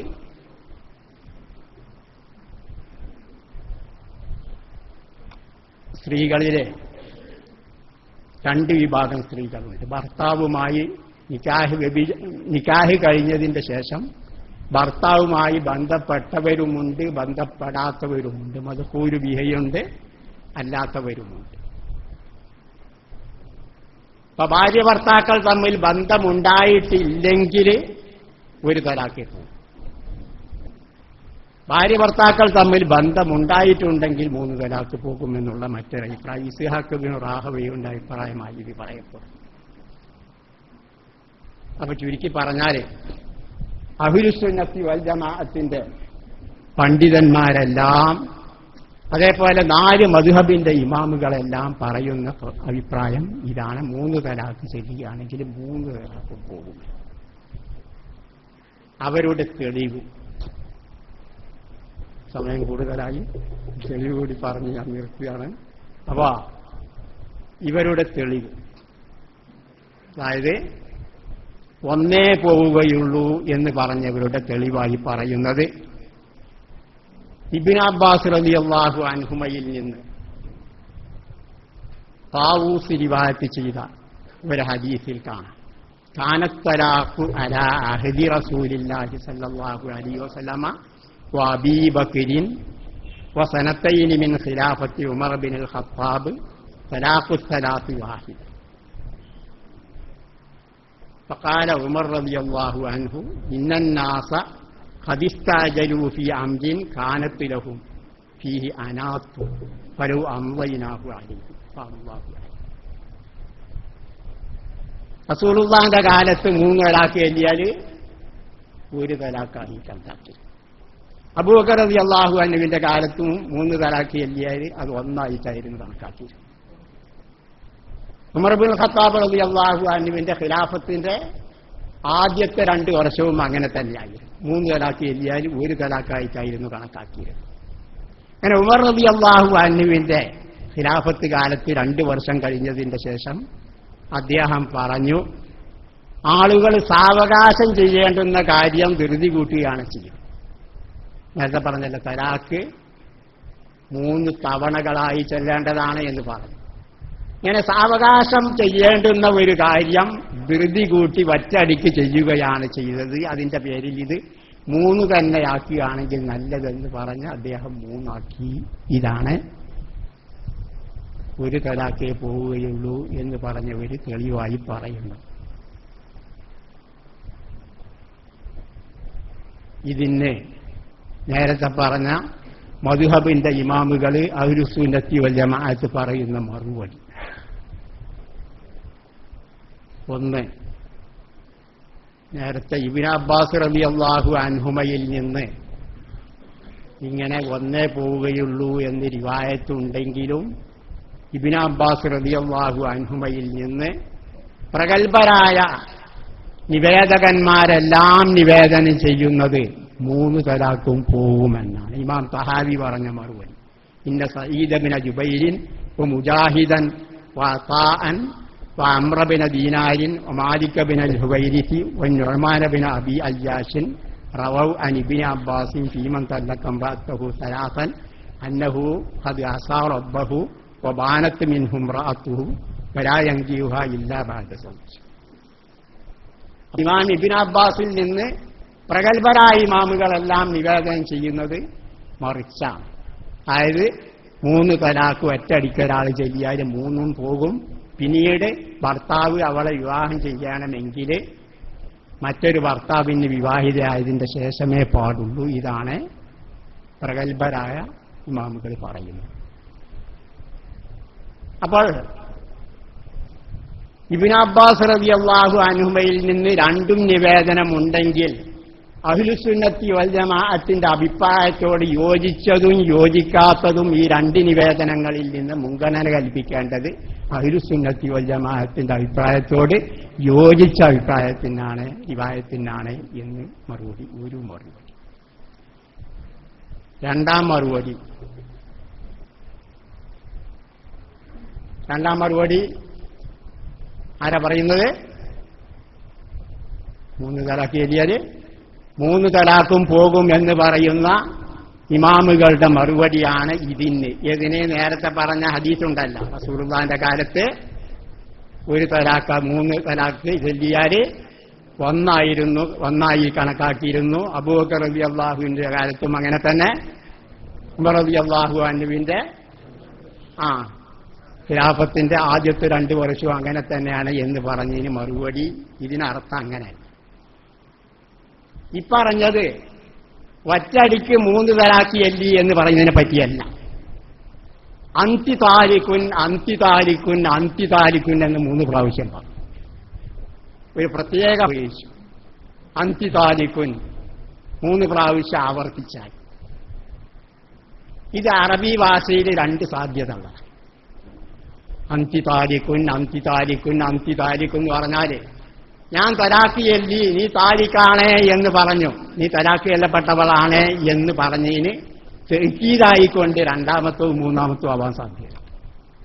അപ്പൊ ഞാൻ 1 തലാഖേ ചൊല്ലിയിട്ടുള്ളൂ, അതിന് തെക്കീതായി 2ാമത് അന്തിതാലിക്കും പറഞ്ഞു. ഇതിനൊരു സാധ്യത.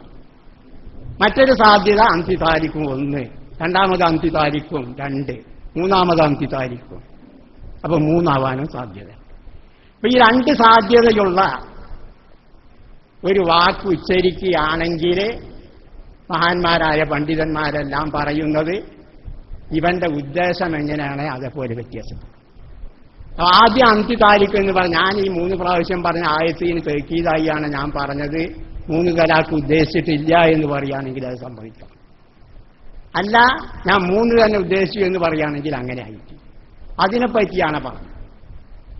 അപ്പൊ അന്തിതാലിക്കും 3 പ്രാവശ്യം പറഞ്ഞാൽ റസൂലുള്ളാഹിന്റെ കാലത്തും അബൂബക്കർ റളിയല്ലാഹു അൻഹുവിന്റെ കാലത്തും ഉമർ റളിയല്ലാഹു അൻഹുവിന്റെ ഖിലാഫത്ത് കാലത്തും ഉണ്ടായിരുന്ന പതിവ് ആളുകൾ നുണ പറയാത്ത കാലമായിരുന്നു. ആളുകളെ വിശ്വസിക്കാമായിരുന്നു, വഞ്ചനയില്ലാത്ത കാലം. അവർ കള്ളം പറയാറില്ല. ഞാൻ ഇന്നതേ ഉദ്ദേശിച്ചു എന്ന് പറയുകയാണെങ്കിൽ അത് തന്നെയായിരുന്നു ഉദ്ദേശിച്ചിരുന്നത്. കാലം മാറിയപ്പോൾ ആളുകൾ വഞ്ചനയും കള്ളത്തരുമെല്ലാം കൂടുതലാവാൻ തുടങ്ങി. അപ്പൊ അതിന്റെ പേരിൽ ഇങ്ങനെ പറഞ്ഞാൽ അന്തിതാലിക്കും എന്ന് 3 പ്രാവശ്യം പറയുകയാണെങ്കിൽ 3 തന്നെ പോകും എന്ന് ഉമർ റളിയല്ലാഹു അൻഹു വിധിച്ചു. ഇതാണ് ഇതിനർത്ഥമേ. ഇതാണ് ഏറ്റവും നല്ല മറുപടി എന്ന് മഹാനായ ഇമാം നവവി റഹ്മത്തുള്ളാഹി അലൈഹി പറയുന്നു. ഇനി 2ാം മറുപടി, അന്തിതാലിക്കും സലാസൻ എന്ന് തന്നെ പറയുകയാണെങ്കിൽ അതിനർത്ഥം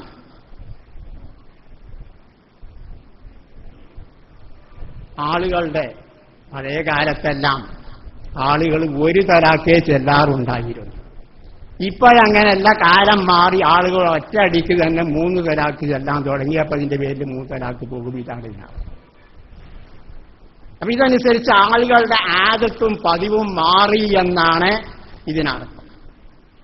ഇതേ നേരത്തെ പറഞ്ഞല്ല, റസൂലുള്ളാഹിന്റെ കാലത്തും അബൂബക്കർ റളിയല്ലാഹു അൻഹുവിന്റെ കാലത്തും ഉമർ റളിയല്ലാഹു അൻഹുവിന്റെ ഖിലാഫത്തിന്റെ 2 വർഷവും ഉള്ള പതിവ് അന്ന് ഉമർ റളിയല്ലാഹു അൻഹു പറഞ്ഞു, ആദ്യകാലത്ത് ആളുകളുടെ പതിവ് 1 തലാക്ക് മിക്കവാറും അവർ 1 തലാക്കേ ചെല്ലാറുണ്ടായിരുന്നുള്ളൂ. ഇന്ന് കാലം മാറി ആളുകൾ ഒറ്റയടിക്ക് തന്നെ 3 തലാക്ക് ചെല്ലാൻ തുടങ്ങി. ഇത് മറ്റൊരു മറുപടി. വേറെ ഒരുപാട് മറുപടി പറയുന്നുണ്ട്. ചുരുക്കി പറഞ്ഞാൽ അഹ്ലുസുന്നത്തി വൽ ജമാഅത്തിന്റെ അഭിപ്രായം ഇങ്ങനെ മുത്തലാക്ക് ചെല്ലുകയാണെങ്കിൽ 3 തലാക്കും പോകും. അപ്പൊ ഇവിടെയും നേരത്തെ പറഞ്ഞ പോലെ ഏക സിവിൽ കോഡ് നടപ്പിൽ വന്നു എന്ന് വെക്കുക, മുത്തലാക്ക് നിരോധിച്ചു എന്ന് വെക്കുക. എന്നാൽ എന്ത് സംഭവിക്കാൻ പോകും? നേരത്തെ പറഞ്ഞ ഇസ്ലാമിക വിധി അനുസരിച്ച് ഇസ്ലാമിക വീക്ഷണത്തിൽ നാം ചിന്തിക്കുകയാണെങ്കിൽ അങ്ങനെ സംഭവിച്ചാൽ എന്താണ് ഉണ്ടാകാൻ പോകുന്നത്? വല്ല അപകടവും വരാൻ പോകുന്നുണ്ടോ ഇല്ലയോ? മുത്തലാക്ക് നിരോധിച്ചു എന്ന് വെക്കുക. നിരോധിക്കുകയാണെങ്കിൽ എന്താ സംഭവിക്കാൻ പോകുന്നത്? നിരോധിച്ചാലെല്ലാം ആളുകൾ ചെല്ലാതിരിക്കുകയില്ല, ആളുകൾ ചെല്ലും.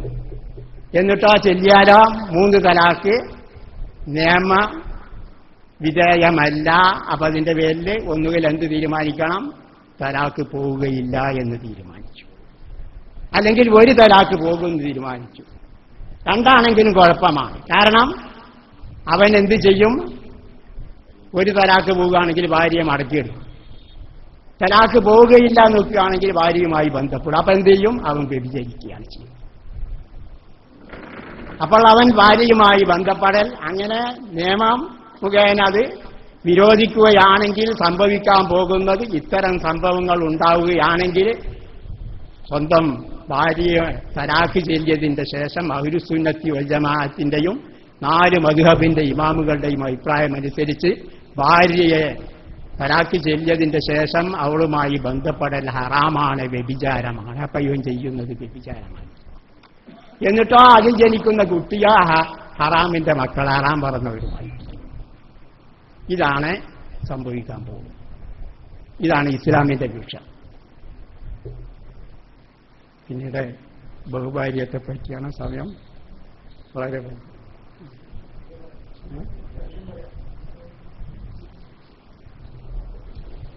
ചുരുക്കി ബഹുഭാര്യത്തെ പറ്റി ഏതാനും വാക്കുകൾ പറയാം.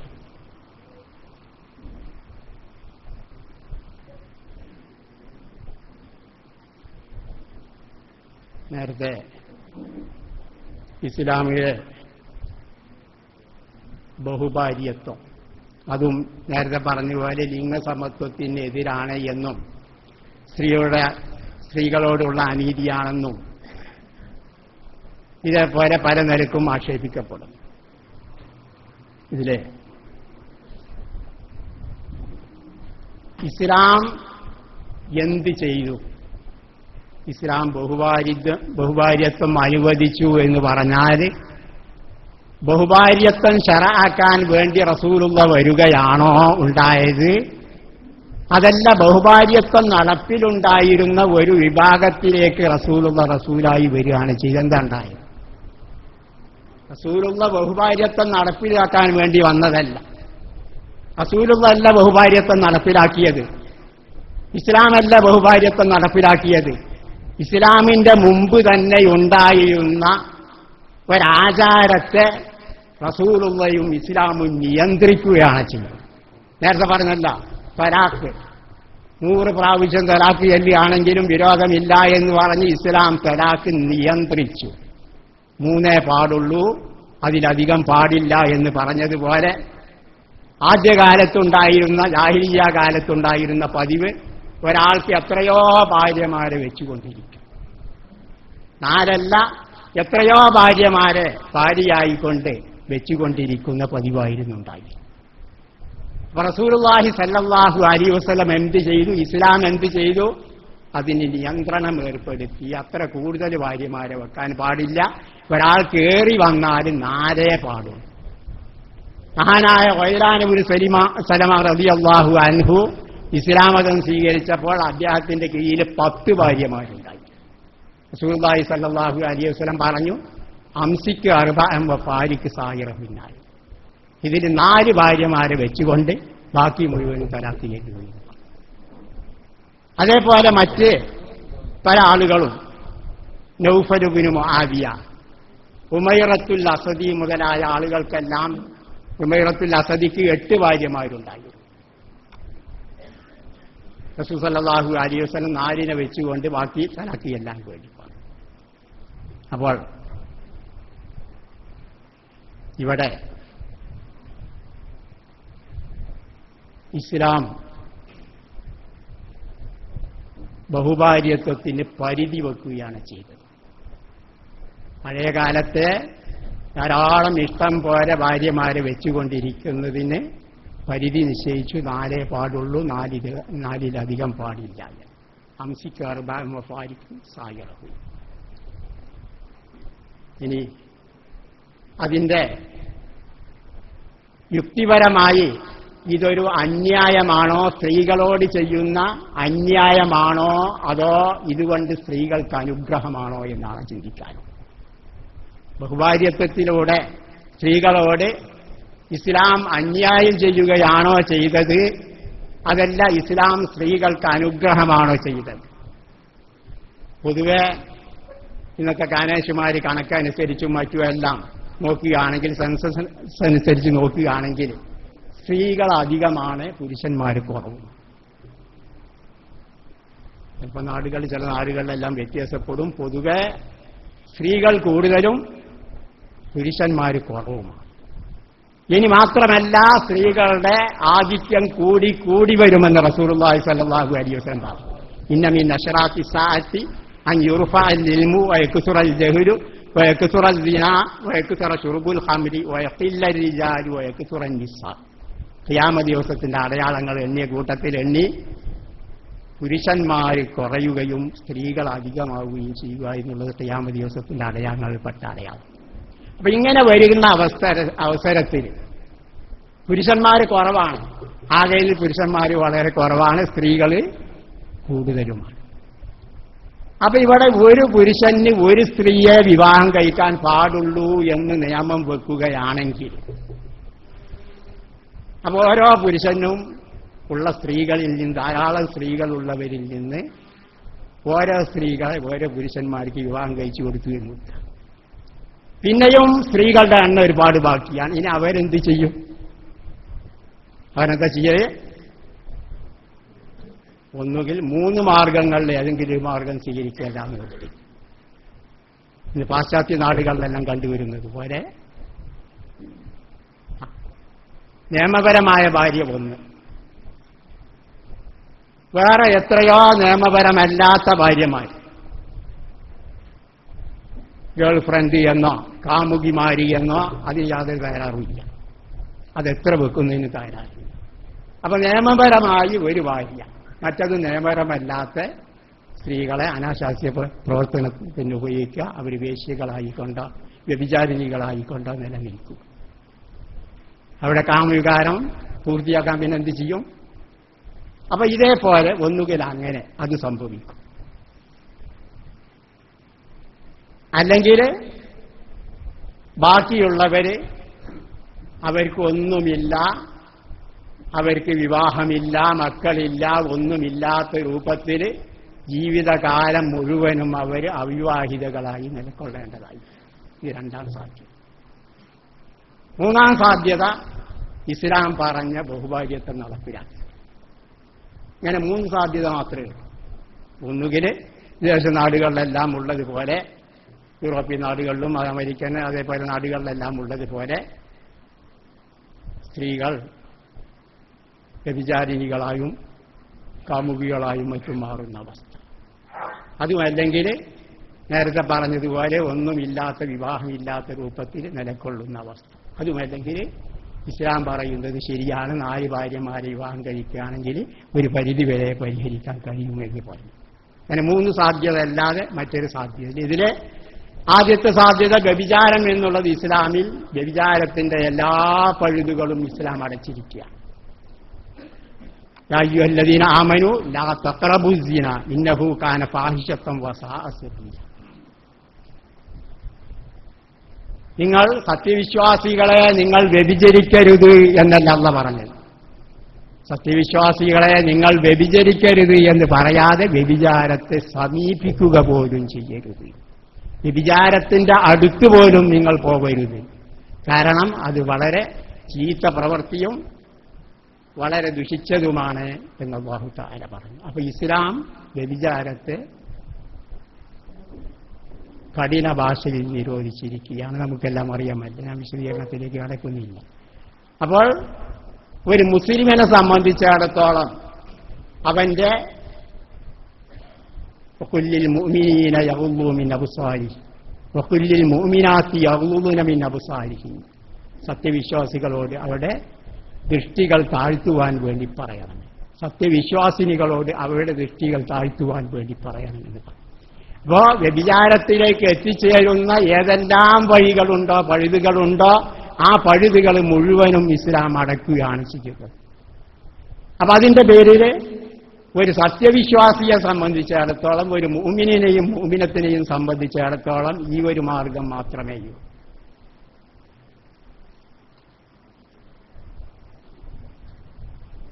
അതുപോലെ വേറെ ബഹുഭാര്യത്തെ പറ്റി പറഞ്ഞപ്പോൾ വിശുദ്ധ ഖുർആനിന്റെ ഒരായത്ത് വളച്ചൊടിച്ചുകൊണ്ട് തങ്ങളുടെ ഇംഗിതത്തിനനുസരിച്ച് ബഹുഭാര്യത്വം നിഷിദ്ധമാക്കുകയാണ് യഥാർത്ഥത്തിൽ ഇസ്ലാം ചെയ്തത് എന്ന് വാദിക്കുന്നവരുണ്ട്. കാരണം ഖുർആനിലെ ബഹുഭാര്യത്വം അനുവദിച്ചുകൊണ്ട് ഇറക്കിയ ആയത്ത് ഫൻകിഹൂ മാ ത്വാബ ലക്കും മിനൻ നിസാഇ മത്നാ വസുലാസ വറുബ ഫഇൻ ഖിഫ്തും അല്ലാ തഅദിലൂ ഫവാഹിദത്തൻ, വിശുദ്ധ ഖുർആനിൽ പറഞ്ഞു. നിങ്ങൾക്ക് ഇഷ്ടപ്പെട്ട സ്ത്രീകളിൽ നിന്ന് ഈ രണ്ട് മുമ്മൂന്ന് നന്നാലായി വിവാഹം കഴിക്കുക. 2 ഭാര്യമാരോ 3 ഭാര്യമാരോ 4 ഭാര്യമാരോ ഇങ്ങനെ നിങ്ങൾക്ക് ഇഷ്ടപ്പെട്ട സ്ത്രീകളെ വിവാഹം കഴിക്കുക എന്ന് പറഞ്ഞു. എന്നിട്ട് അവിടെ തന്നെ അള്ളാഹു പറഞ്ഞു ഫൈൻ ഖിഫ്തും അല്ലാത്ത ഭാര്യമാർക്കിടയിൽ നീതി പാലിക്കാൻ നിങ്ങൾക്ക് കഴിയുകയില്ല എന്ന് ഭയപ്പെടുകയാണെങ്കിൽ ഫവാഹിദ, ഒരു ഭാര്യയെ വിവാഹം കഴിക്കാം.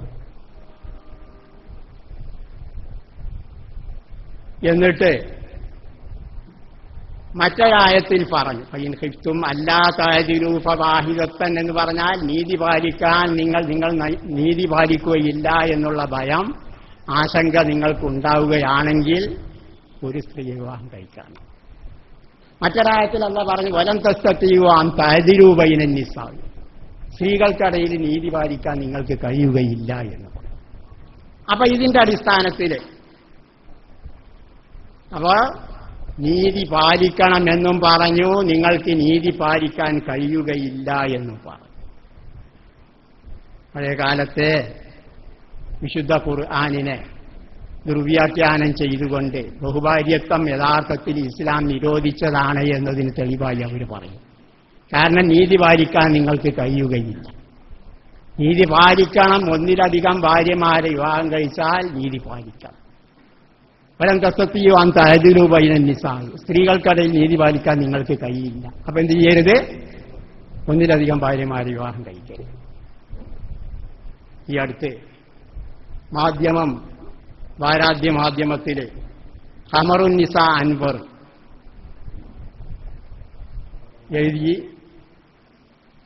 ചോദ്യത്തിന് മറുപടി മുത്തലാഖിനെ കുറിച്ച് സ്ത്രീയും പുരുഷനും, വനിതാ ലീഗിന്റെ സംസ്ഥാന പ്രസിഡന്റ് ആണ് ഖമറുന്നിസ അൻവർ. മുത്തലാഖിനെ കുറിച്ച് സ്ത്രീയും പുരുഷനും എത്രമാത്രം ബോധവാന്മാരാണ് എന്ന് ചോദ്യത്തിന് മറുപടിയായി എഴുതുന്നു, ഭൂമിയിൽ ദൈവം ഏറ്റവും അധികം വെറുക്കുന്ന കാര്യമാണ് വിവാഹമോചനം. അതുകൊണ്ട് തന്നെ ഉറപ്പിച്ച് പറയാം, അത് അത്ര എളുപ്പത്തിൽ ചെയ്യാവുന്ന കാര്യമായി. മുസ്ലിം പുരുഷന് 4 വിവാഹം കഴിക്കാമെന്ന് പറയുന്നത് കൃത്യമായ നിയന്ത്രണമാണ്. ഒന്നിലധികം വിവാഹം കഴിച്ചാൽ തന്നെ എല്ലാ ഭാര്യമാർക്കും വസ്ത്രം, ഭക്ഷണം എന്നിവയെപ്പോലെ സ്നേഹവും പങ്കിട്ട് നൽകണം. എന്നാൽ ഒരു പുരുഷന് അത് സാധിക്കില്ല, അങ്ങനെ പെരുമാറാം. സാധിക്കില്ലെങ്കിൽ ഒരു വിവാഹത്തിൽ ഒരുങ്ങിക്കോളൂ എന്നാണ് മതം പഠിപ്പിച്ചത്. ഇപ്പൊ പുതിയൊരു ഇത്തിഹാദാണ് ഖമറുന്നിസ ചെയ്തത്. ഇസ്ലാമില് വലൻ തസ്തതിഉ അൻ തഅദിലു ബൈനൻ നിസാ, ഖുർആൻ പറഞ്ഞത് എന്താണ്? റസൂലുള്ളാഹി സ്വല്ലല്ലാഹു അലൈഹി വസല്ലമ വിശുദ്ധ ഖുർആനിൽ നേരത്തെ പറഞ്ഞല്ലോ, നിങ്ങൾക്ക് വലൻ തസ്തതിഉ അൻ തഅദിലു ബൈനൻ നിസാ എന്ന് പറഞ്ഞിടത്ത് റസൂലുള്ളാഹി സ്വല്ലല്ലാഹു അലൈഹി വസല്ലമ ഭാര്യമാർക്കിടയിൽ അതില് ചെയ്തിരുന്നു, ഖസ്മ് ചെയ്തിരുന്നു. ഖസ്മ് എന്ന് പറഞ്ഞാൽ 4 ഭാര്യമാർ റസൂലുള്ളാഹിയുടെ ഭാര്യമാർക്കെല്ലാം ഒരു ഭാര്യയുടെ അടുത്ത് ഒരു രാത്രി താമസിച്ചാൽ അടുത്ത രാത്രി മറ്റു ഭാര്യയുടെ അടുത്ത് താമസിക്കും, അടുത്ത രാത്രി മറ്റു ഭാര്യമാർക്ക്. അങ്ങനെ 4 ഭാര്യമാർ ഒരാൾക്കുണ്ടെങ്കിൽ ഓരോ ദിവസവും അല്ലെങ്കിൽ ഓരോ രാത്രിയിൽ ഒരു ഭാര്യയുടെ അടുത്ത് എത്ര താമസിച്ചോ അത്ര കണ്ട് മറ്റു ഭാര്യയുടെ അടുത്തും താമസിക്കാം. റസൂൽ സല്ലല്ലാഹു അലൈഹി വസല്ലം അങ്ങനെ ഖസ്മ് ചെയ്തതിന്റെ ശേഷം റസൂലുള്ളാ പറഞ്ഞിരുന്നു, അല്ലാഹുമ്മ ഹാദാ ഖസ്മി ഫീമാ അംലി ഫലാ തുആഖിദ്നി ബിമാ ലാ അംലി. എന്റെ കഴിവിലുള്ള ഖസ്മാണ്, ഊഴമാണ് ഞാൻ നിശ്ചയിച്ചു കൊടുത്തത്. എന്നാൽ വലൻ തസ്തതിഉ അൻ തഅദിലു ബൈനൻ നിസാഇന്റെ അർത്ഥം ഒന്നിലധികം ഭാര്യമാരുണ്ടെങ്കിൽ എല്ലാവരോടും തുല്യനയിൽ സ്നേഹം ഒരേപോലെയാവുക എന്നുള്ളത് അതിൽ നീതി ചെയ്യാൻ നിങ്ങൾക്ക് കഴിയുകയില്ല. പക്ഷെ അതിന്റെ പേരിൽ അല്ലാഹു നിങ്ങളെ ശിക്ഷിക്കുകയില്ല എന്നാണ് ഇതിനർത്ഥം. അപ്പൊ മറ്റെല്ലാറ്റിലും നീതി ചെയ്യണം. സ്നേഹം എന്നുള്ളത് മനസ്സിലുള്ളതാണ്, അതിനെ നിയന്ത്രിക്കാൻ ഒരാൾക്ക് കഴിയുകയില്ല. എന്നാലും വലൻ തസ്തതിഉ അൻ തഅദിലു ബൈനൻ നിസാ എന്ന് മാത്രം ഓതി ബാക്കി ഭാഗം ഓതാത്തതിന്റെ പേരിലാണ് കുഴപ്പം വരുന്നത്. മുമ്പ് നിസ്കരിക്കരുത് എന്നതിന് ഖുർആൻ ആയത്ത് തെളിവാണെന്ന് പറഞ്ഞുതരാം. ഈ തെളിവ് യാ അയ്യുഹല്ലദീന ആമനൂ ലാ തഖ്റബുസ്സലാത്ത്, അല്ലാഹു തആല പറഞ്ഞാണല്ലോ, യാ അയ്യുഹല്ലദീന ആമനൂ ലാ തഖ്റബുസ്സലാത്ത്, സത്യവിശ്വാസികളെ നിങ്ങൾ നിസ്കാരത്തെ സമീപിക്കരുത്. അപ്പൊ നിസ്കരിക്കരുത് എന്നതിന് ആയത്ത് തെളിവാണ്. കാരണം ബാക്കി അവിടെ പിടിച്ച് പറയാതിരുന്നാൽ ലാ തഖ്റബുസ്സലാത്ത വഅൻതും സുക്കാറാ എന്ന് പറഞ്ഞു. നിങ്ങളുടെ ലഹരി മദ്യപിച്ച് ലഹരിയുടെ അവസരത്തിൽ നിങ്ങൾ നിസ്കരിക്കരുത് എന്നാണ് പറഞ്ഞത്. അപ്പോൾ വഅൻതും സുക്കാർ ഒഴിവാക്കിക്കൊണ്ട് ലാ തഖ്റബുസ്സലാത്ത പറഞ്ഞ മാതിരി വലൻ തസ്തതിഉ അൻ തഅദിലു ബൈനൻ നിസാ പറഞ്ഞ അതിന്റെ ബാക്കിയില്ല. ബാക്കി എന്താണ്? വലൻ തസ്തതിഉ അൻ തഅദിലു ബൈനൻ നിസാ വലൗ ഹറസ്തും ഫലാ തമീലു കുല്ലൽ മൈലി ഫതദറൂഹാ കൽ മുഅല്ലഖ എന്നാണ്. സ്ത്രീകൾക്കിടയിൽ സ്നേഹത്തിൽ നിങ്ങൾക്ക് നീതി പാലിക്കാൻ കഴിയില്ല, നിങ്ങൾ എത്ര ആഗ്രഹിക്കുകയാണെങ്കിൽ. അതിന്റെ പേരിൽ നിങ്ങൾ പൂർണ്ണമായും ആരോടാണ് സ്നേഹം, മനസ്സിൽ സ്നേഹം, അവരിലേക്ക് പൂർണ്ണമായും ചായരുത്. മറ്റ് സ്ത്രീകളെല്ലാം കെട്ടിയിടപ്പെട്ടതുപോലെയാക്കിക്കൊണ്ട് ആരോട് സ്നേഹമുണ്ടോ പൂർണ്ണമായും അവരിലേക്ക് ചായരുത് എന്നാണ്. അപ്പോ അത് ഒഴിവാക്കിക്കൊണ്ട് വലൻ തസ്തതിഉ അൻ തഅദിലു ബൈനൻ നിസാ എന്ന് മാത്രം ഓതിക്കൊണ്ട് ഇതേപോലുള്ള ഇത്തിഹാദുകളെല്ലാം ചെയ്യുക, അതാണ് ഇന്നുള്ള പതിവ്. അല്ലാഹു സുബ്ഹാനഹു വ തആല നമുക്കെല്ലാം ഹിദായത്ത് പ്രദാനം ചെയ്തു തരുമാറാവട്ടെ. അല്ലാഹു തആല ഉഖ്റവിയായ ആലിമുകളുടെയും മുതഅല്ലിമുകളുടെയും കൂട്ടത്തിൽ നമ്മെ പെടുത്തി തരുമാറാവട്ടെ. കുഫാറുകളുടെ ഷെറുകളിൽ നിന്ന് അല്ലാഹു തആല നമ്മെ രക്ഷിക്കുമാറാവട്ടെ.